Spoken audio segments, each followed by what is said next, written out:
those remarks. Thank you for being here today. It's a pleasure to stand before this group of folks to talk a little bit about the upcoming legislative session. I want to start where Peter, the President of the Senate, started off, and that is congratulating those on stage this morning for their leadership and their important role that they play in the legislative process. Starting with Peter, the President of the Senate. You know, it's interesting, when I was in the House of Representatives and ran for the Senate, I was out campaigning and shaking hands, and a gentleman came and said, "So you're running for the Senate?" I said, "Yeah, I'm running for the Senate." He said, "You know the thing I hate most about you senators?" And I said, "Well, I'm not a senator, but what do you hate most?"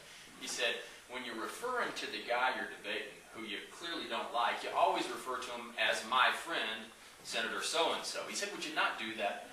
And I kind of chuckled. I said, "Well, okay, I guess." The reality is, my friend is an expression that is widely overused, probably in the political process. But when I refer to Peter Groff as my friend, the President of the Senate, it's a reality. I think he has distinguished himself in a very short time as President of the Senate. In his first year as the person that is willing to reach out and work with Republicans, even though he doesn't have to, given the status of the majority. And I think that sets a positive tone as we head into this important legislative session in 2009. And certainly Terrence Carroll, an individual I had the privilege of serving with in the House of Representatives, I know follows that same mold. And there's already been a number of conversations between the leadership in the House and the Senate, the Republicans and the Democrats, on a range of issues, which again I think sets a nice tone going into the General Assembly. I'm not Pollyanna. I'm not suggesting that partisanship is over. There are obviously differences between our party, and those will play out, I think, maybe today, certainly in the legislative session. But on issues where we can work together, I think you'll see a concerted effort on the part of those on stage here today to make sure that that happens.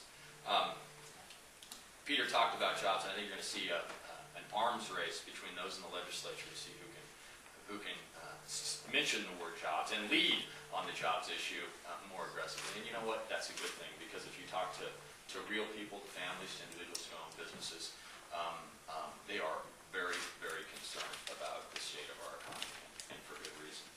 And so the jobs issue, I think, will frame all that we do in the legislative session, and it'll frame my remarks today. There are three things actually I want to talk about. I want to talk about the jobs issue, the budget, and transportation. They all have a lot in common, just sort of taking them in order. Jobs. What's the focus? First of all, I think we have to be realistic enough to know that we are limited in how much we can right this ship, at least in the near term. For all of us who followed what has happened in Washington, D.C., they just seem to be throwing money at the problem. $700 billion from Congress, loan guarantees from this entity or that agency, and the effect has been minimal. We have to recognize our own limitations in the Colorado General Assembly, but that doesn't mean that we shouldn't be proactive where we can be. And that's why you've seen a number of proposals already from both sides of the aisle. Some, I think, are stronger in terms of their impact on the economy than others. The governor proposed a $5 million economic stimulus proposal that a lot of Republicans and even some Democrats in his party were dubious about. What Republicans in the Senate think, and I know a number in the House do as well, if we're going to talk about new stimulus, if we're going to talk about new investment to help businesses, let's increase the exemption for business personal property tax and try and lift the burden on hundreds and perhaps even thousands of small businesses. Again, if we're going to put new money into helping jobs in the economy, let's actually make sure that it works. And we know that the business personal property tax is among the most onerous taxes and job killers in our tax system. The second thing is transportation, and the governor talked about this at length, and I want to reserve some final thoughts on this at the end. But obviously, to the extent that there are huge transportation issues, we need to get to work in solving that problem.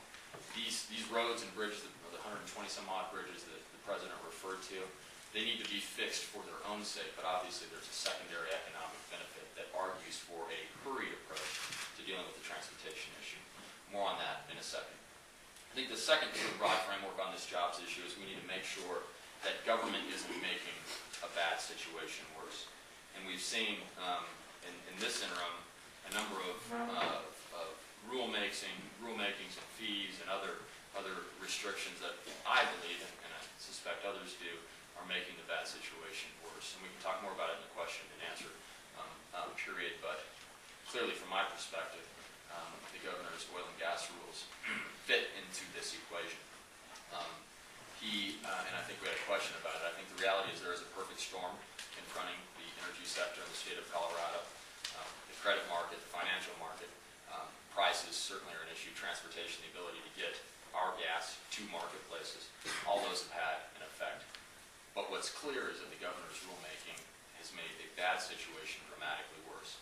Over on the western slope, and I know there are a few of you whose paper and mediums reach into that area, it seems like every day we open the newspaper and there is one piece of bad news after another. Friday, Ken announced that they're pulling $300 million of new investment out of the western slope.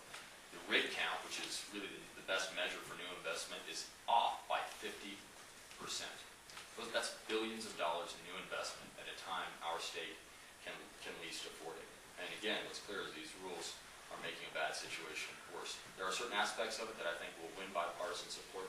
I think what we need is Republicans and Democrats to take a surgical approach and identify those elements of the rules that go too far and work in a really concerted way to fix them.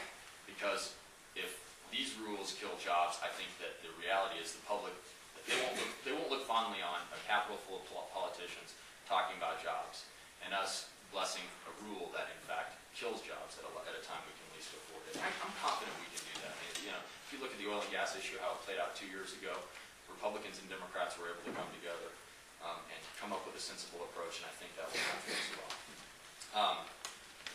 The second issue I want to talk about, which I'm going to bring it to a close with this, is the budget issue, because obviously it's directly connected to what's happening in the broader economy. I think any notion that Colorado was insulated or immune from the recession is gone. It was a fanciful notion that never was to be. And the reality is that's going to have a significant impact on our budget. I think policymakers need to steel ourselves for the unfortunate but no less real reality that the recession is going to have a dramatic negative impact on our budget. How bad it is, we won't know until this Friday. But I applaud the steps that the governor has taken in the short term to force departments to take a look at cuts. I think we're going to have to think long and hard about continuing the hiring freeze that there was a question about. I think we've got to look at it. The reality is every dollar we spend growing government, hiring new employees, putting a pay raise, is a dollar we can't spend on higher education, is a dollar we can't spend on Medicaid, is a dollar we can't spend on transportation, correction, and the other important programs. And so this recession is going to force the General Assembly to tighten its belt and prioritize, which is what most folks are doing in the private sector. Last comment is transportation. I don't want to go into the details. Peter mentioned it. There is a really important bipartisan conversation that's underway, and I applaud them for doing it. The reality is the Democrats have control of all of the levers of power. We've reached out to them, they've reached out to us, and I really hope, for the sake of good government and the confidence of the public in their government in the state of Colorado, that we can have a transportation package that moves sooner rather than later, again, so we can fix the roads and bridges that need work so desperately, but also to stimulate job growth, there's that word again, at a time that our state needs it so much. So with that, appreciate the opportunity to be here on the